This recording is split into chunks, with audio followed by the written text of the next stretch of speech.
Quite frankly, it's kind of unusual. It's quite Franklin. Got it. Quite Franklin. Happy New Year! Happy New Year. Yeah. Well, Happy New Year. it's a little late now, but Yeah. you know, did you drink at all on New Year's? I did not, man. I don't know if I've ever seen you drink before. Do you drink at all? No, I'm a pocket alcoholic, though, if you can see behind me. Yeah, I Yeah, see. yeah, Oh, yeah. that's why I'm asking, because you put those wine bottles up there. Man. This was when were these consumed then? As you can see, the corks are all popped. They're not. They're full wine bottles. Now that makes sense. I'm surprised you haven't stolen them. Well, you know I don't drink. Yeah, I know. Nobody else does. Well, maybe they didn't. Maybe Yeah, no. they do now, though. No, yeah, I don't. What is that about? You know? Well, you know, when you say you don't drink, people just think you don't drink. Like, I've never had a sip. Never. Well, full disclosure, I was in Mongolia and probably a couple countries, and I was given horse milk. Did not realize. What? Yeah, did not realize that horse milk has alcohol in it. So I did take a sip or two of horse. Yeah, this is a thing. It's good for a man. That's what I was told. Good for a man. See, that's how they get you. Yeah. So That's anyway, how they get you. No, but I didn't realize. But anyway, no, I don't. I've never drank before. People often ask, like, is this some sort of? Obviously, my athletics play a role in this, but it's like, was this some sort of religious decision that you made? And growing up, like, I grew up in this very strict independent Baptist church, and you know, they preached against drinking. So at a young age, I heard this.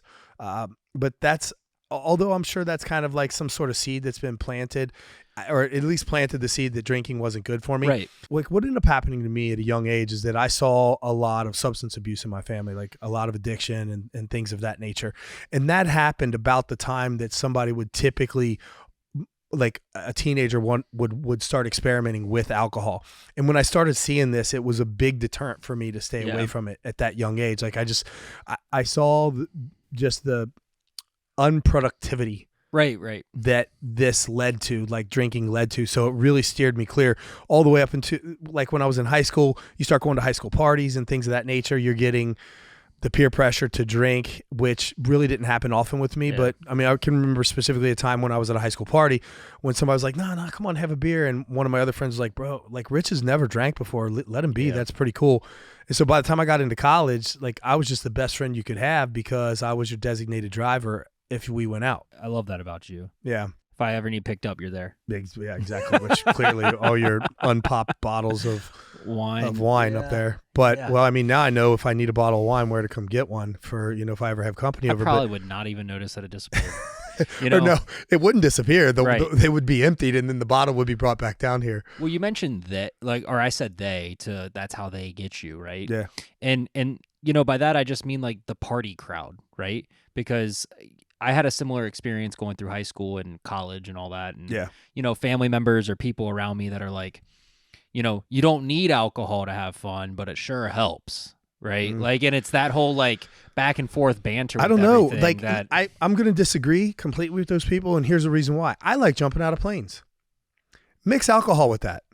It doesn't help. Did you just, hold on. It doesn't help. Alcohol doesn't help when you're jumping out of a plane. So you as tell an example, me that I say fun, and the first thing that comes to mind is jumping out of a plane and alcohol. That's not even in the same. Come on. I'm just saying that it depends on how you define fun. That's right? true. And if you define fun in a certain way, for example, like things like skydiving, it doesn't mix well with alcohol. So, you know, it's just redefining your idea of fun. But for me, listen, by the time I got into college, this was all more of a performance-based thing, right? It was my athletic career. I was training at the time. I hadn't fought professionally yet, but I had taken my training. Like, I'm the kind of person that is maniacal about my hobbies, right? Yeah, and you're only as strong as your weakest link mentality. Yeah. So I'm putting 100% effort. If I wasn't on campus taking classes, I was at the gym training, and this was my entire college career. So quickly in my mind, it was like, okay, I have goals that I want to reach, and anything that'll help me reach that goal, I will keep in my life. But anything that inhibits it or gets in the way, it gets eliminated. And that's tenacious. Yeah, I gotta be honest, man. That's kind of how I took the walk, like my walk approach. Yeah. Like, I stopped drinking probably, I would say about 6 to 8 months before my walk during my training. Yeah. And I was never heavy, but I would indulge in a few weekend delights, I guess you could say, right? Like, you know, have a few excessive drinks here and there, but it was never a regular thing for me, right? And love doing it during cooking, but I cut that all together. And I'll be honest, like it was because of the sluggishness I would feel the next day, right? It was, I would even have 2 glasses of wine and, not be hungover, but not be moving the best. You're not 100%. Right, exactly. And I would notice that. Okay, so here's the difference. Like you're walking across the country, and that's not an easy task. No. But at the same time, you're not trying to do it in a record speed or something either. Because, so for me, like in my career, I'm looking for every advantage possible, right? And little things can make big differences. Yeah.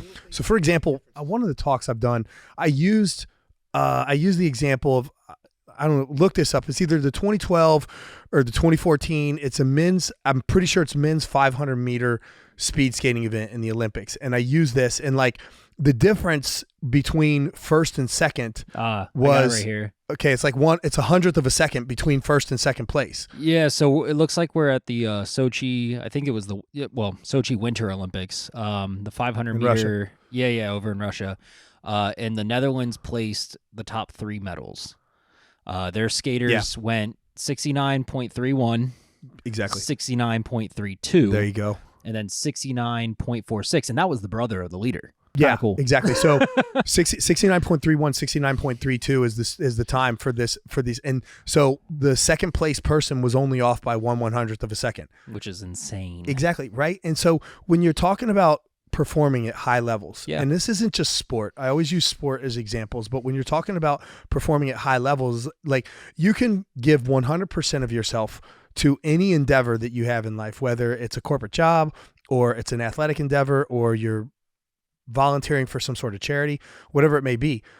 And when I'm drinking, I'm less than 100%, albeit maybe I'm 99.9%. It doesn't matter, whatever. But in this particular case, in the 2014 speed skating stats, it only took 1/100th of a second. Now that could have been a slight break in concentration, the wrong movement of an arm. It could be anything that would cost you 100th of a second. Or maybe that guy, a few weeks prior to the Olympics, thinking it wasn't that big of a deal, had a couple glasses of wine with dinner, and that came in to play. They do say that's healthy. Well, yeah, they do. And so that's the thing. So, here's the thing. When you're drinking alcohol, the alcohol is like, it goes in the stomach. Whatever you have gets absorbed by food. The rest of it then goes into the small intestine. The small intestine then absorbs it, right? Now, the thing with alcohol is that alcohol will kill bacteria, and it's non-discriminate of the bacteria that it kills.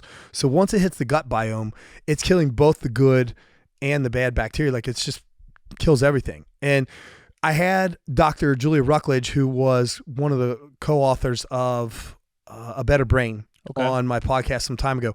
And we talked extensively, this was concerning nutrition, just food and food quality and things of that nature. But we talked extensively about the connection between the gut brain and the actual brain. The gut has a brain.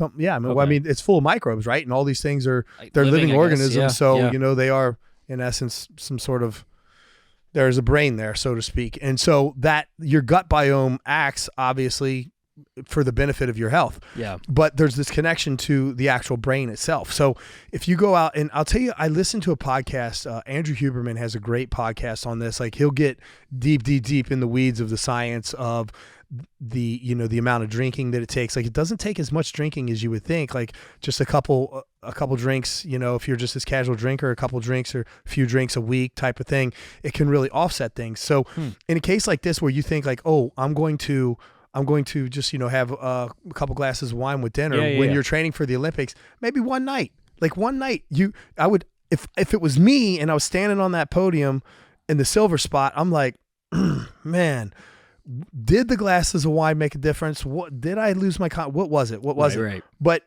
I don't want to leave anything to chance with that. And so that's what ended up happening, because when the gut brain affects the actual brain, Huberman breaks this down with like the hypothalamus and the pituitary gland. Like everything with the hormones is thrown off, right? And this is the big deal right here. Like this is the thing that I understand is once you start messing with your hormone balance, you're affecting things like sleep. And we all know this, like your sleep quality gets affected. Alcohol can lower testosterone, which obviously lowers recovery. There's even research at this point in time that shows that consuming alcohol can increase cortisol levels when you're not drinking alcohol. Like even when you're not drinking it can increase cortisol levels, which is obviously counterproductive to recovery, for example, right? I mean, this is a stress-induced hormone. So, it throws off the entire hormone and everything that the pituitary gland is doing in the brain. And so for me particularly, like in a combative sport, like I get hit in the head, like you get hit in the head. I would like to say I don't get hit a lot, but I guess I do with training and everything. But, getting hit in the head actually can extremely affect the pituitary gland. And so the last thing I need to do is put even more stress on this. But, all this stuff, like I don't want to affect a night of sleep. And so what I've talked about before is like, what is the difference maker? Like when I'm sitting in the gym, like what I'm training, I have training partners sitting next to me. And I ask myself, like, what is the difference between me and the guy sitting next to me? I come in the gym and I work hard. Better looking. Well, clearly. No, but it's like I come in and I train hard, but they're all training just equally. They're grinding it out too, right? Every day. It's like, so it's like, well, what are you doing different? And I always tell people this, like, what makes you different than the other person? Well, I make sure that I'm not out partying and I'm not drinking, and which means that I'm getting my sleep at night, that I'm doing the recovery things I need to do, whether it's, we've talked about stretching and mobility before, those kinds of things, massages, ice baths, whatever it is for recovery, film, study. And it's these things that make a difference. But for me, I believe whether it's a faith-based thing from when I was a kid that had kind of crept into seeing this substance abuse that eventually led to this, but when it became this goal-setting thing that was my overriding mentality, as I was an adult, it's like, I'm going to eliminate the things that can be counterproductive to that, because like the 2014 stats that we just gave, 1/100th of a second is all it takes. And so if I'm inhibiting myself for sleep or anything of that nature, like it's not worth it for me to take a drink. And so here's what's crazy that I see these athletes that are out there like, well, I train harder than anybody else. It's like, but are you sacrificing? Like, are you giving up that alcohol on a Friday night when you really want to have it instead? And I mean, for me, this went for not only alcohol, but junk food as well. And so it's just, I guess, like with this modern world, we know the detriments that alcohol does to you, right? Yeah, I mean, and that's an interesting thing that you bring up is in the modern world, right? Because you know me, I like history, right? So let me just walk you through alcohol's history. Briefly.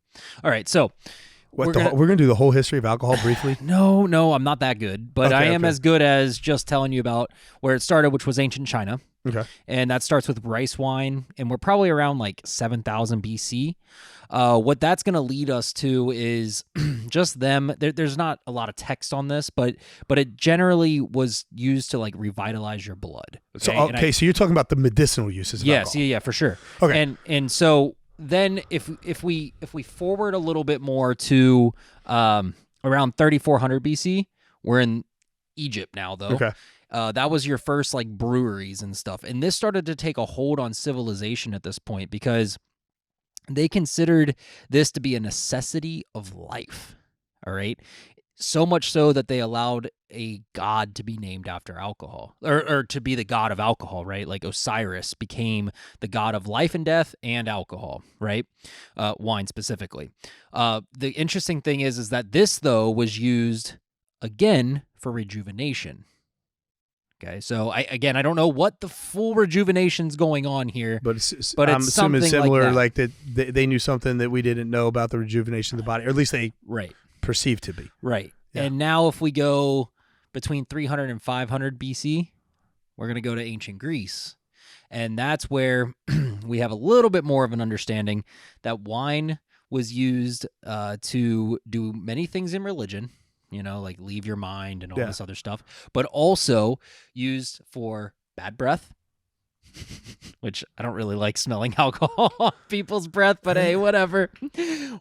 Curing wounds, which the alcohol in the wounds, I get that. I get that. Yeah, that still holds for today. You ready for number 3? Yeah.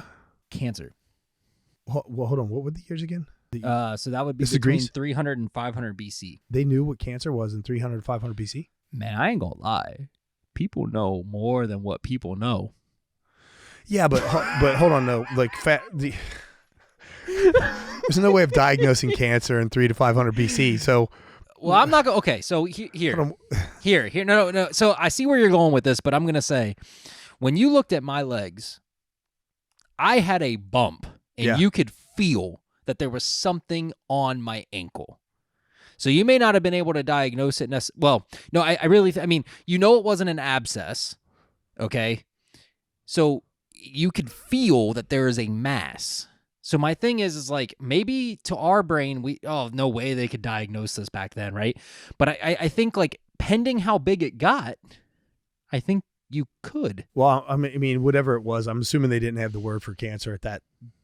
Like, there's no word for.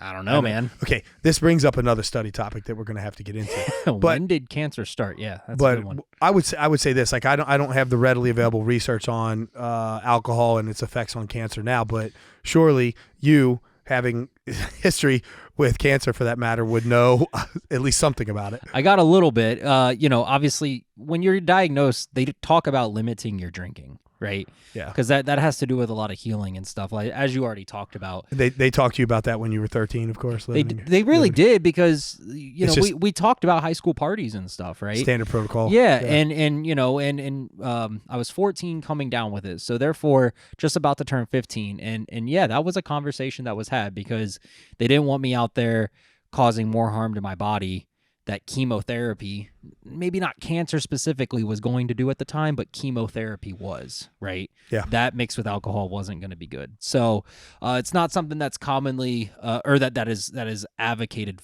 in a positive category, right? Yeah. But I did a little bit of digging, and there's when you drink 3 drinks per day, just 3 drinks per day, which I think is a very common regimen if somebody's that sounds like so much to me. It does. It really does. But it's I don't think it's that hard to hit that number, right? I'll just say this, and this is a discussion for a different time. Sure. But if you were drinking 3 drinks a day, or you just decided to have 21 drinks on a Saturday night, are those two things the same thing? And the reason why I ask this is because, for example, when I was in college and I would go out with my friends, like, none of my friends drank through the week. Like, none of my friends had glasses of wine with their dinners. But they had a lot, right? But on the weekend. Their Saturday night was full, right? Yep. So the question is, I mean, I guess, but in the modern world, when you're not in college anymore and you get to this age, at my age, I think, man, 3 drinks a night, it just seems like a lot. But I guess there are people that come home and have a glass and a half, 2 glasses of wine. Yeah, I mean, that's going to have a higher drink. And my brother likes to have his beer with dinner, and so right. I get it, a couple beers, 2-3 beers with dinner, and that's not that big of a deal. If we're looking at just liver cancer alone, that's going to increase you by a moderate amount, which I don't know what a moderate amount really is. But you've been diagnosed with cancer. Yeah, I don't want to fight that shit again. No, sir. So a moderate amount is going to be between 0 and then 66%. And the reason why I'm using 66% of an increase in liver cancer alone is because if you have a roughly 7 drinks per night, which that does seem way over the top, right? Yeah. But there are people that do that. You're increasing your chance of liver cancer by 66%. 7 drinks just... It does seem like a lot. Yeah, But then you go back to the 3, so it's not 0 and it's not 66, but you're following somewhere in a avoidable percentage of increase. You see what I'm saying? Like, that's an avoidable percentage.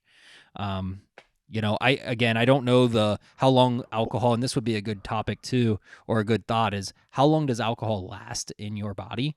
Because I do know, like, the actual effects of it, not right. Not actually even when you get rid of the hangover, like, the effects of the alcohol are still there. Yeah. I feel like this is something that I should know. Well, I shouldn't know it because I don't drink alcohol, but yeah.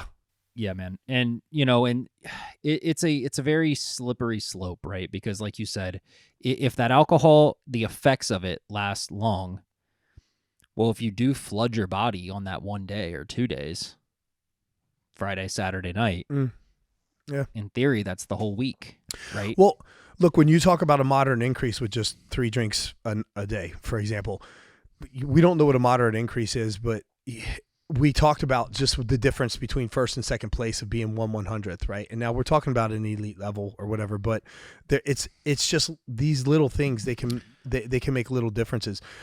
It makes me just one other thing I wanted to mention concerning the training regimen is like, we know that alcohol really disrupts like concentration, right? Concentration, memory, things of that nature, right? Yeah, for sure. Not just only when you're drinking, but when you're not drinking, like there's this residual effect to it. And so if you're having trouble, for example, when I come into the gym and I'm training, I'm practicing my techniques, right? Okay. Now, I always tell people, do whatever it is you're doing, do it with intention. So if I'm, I don't know, hitting doubles for the day, double leg shots or whatever the maneuver it is that I'm doing, I'm practicing the technique of it. If I'm just running through the motions, then I'm not really getting any better. Like I have to do every single shot within the intention of improving from the last shot, paying attention to every aspect of the technique and improving on whatever aspects that I need to improve on from shot to shot.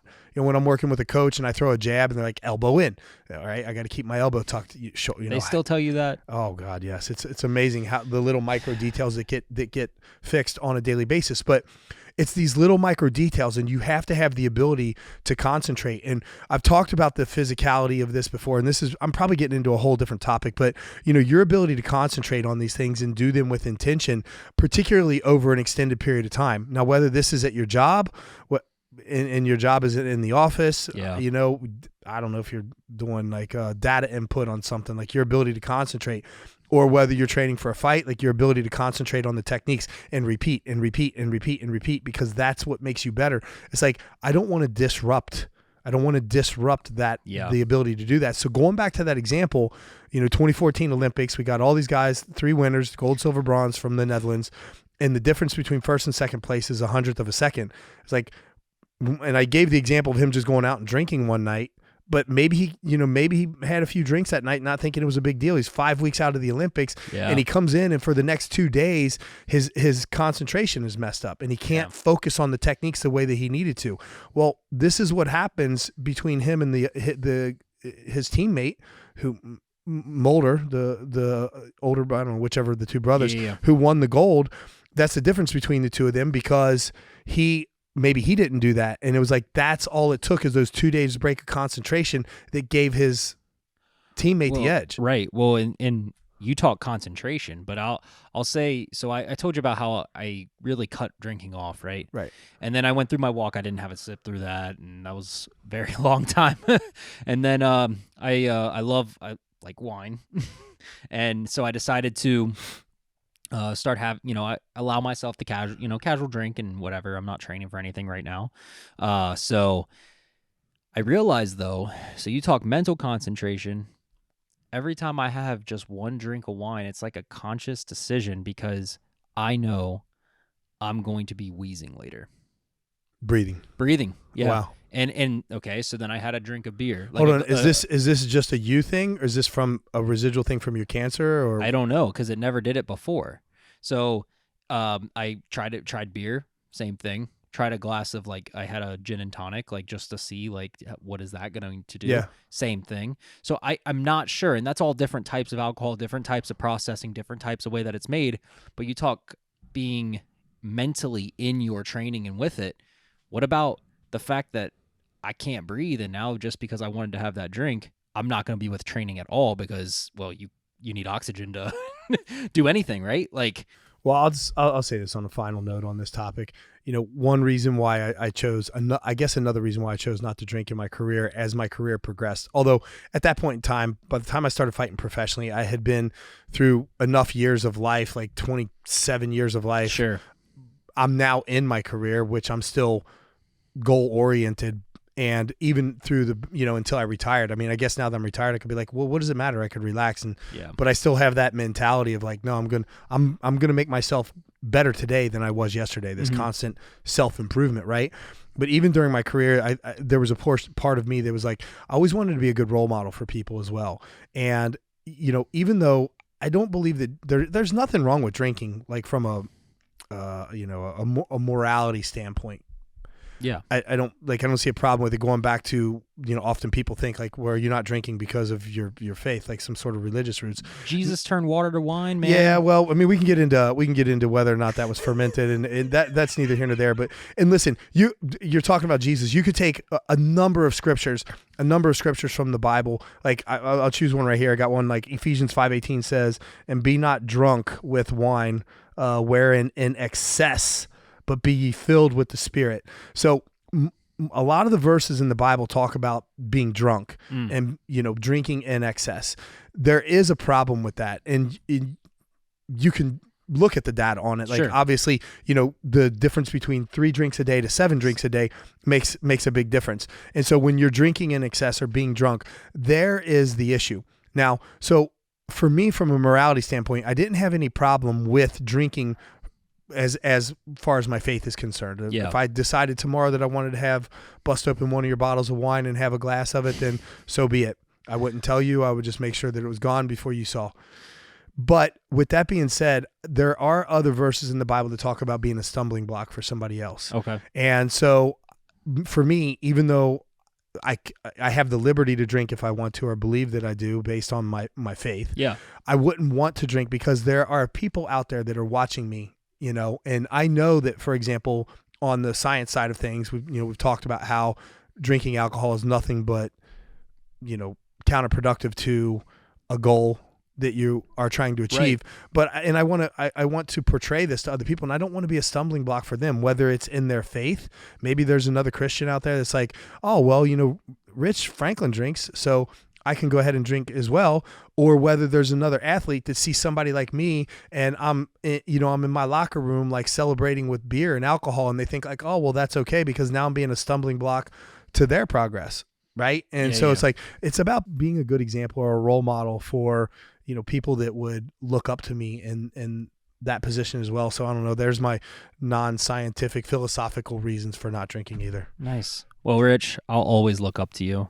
Because I'm 5'7" and yep. I'm 6'1". Mm-hmm. I saw that one coming before I got there. Quite Franklin is providing this podcast as a public service, but it is neither a legal interpretation nor legal advice, nor a statement of Quite Franklin policy. Reference to any specific product or entity does not constitute an endorsement or recommendation of that product or entity by Rich Franklin or Quite Franklin. The views expressed by guests on the podcast are their own, and their appearance on the program does not imply an endorsement of them or any entity they represent. Views and opinions expressed by Quite Franklin employees or representatives are the views and opinions of the persons expressing them, and do not necessarily reflect the views or opinions of Quite Franklin or any of its officials or principals. Nothing heard on this podcast at any time is medical advice or is intended as medical advice. The listener must always consult his or her personal physician or other qualified medical professional regarding any questions of a medical nature. If you have any questions about this disclaimer, please contact our general counsel.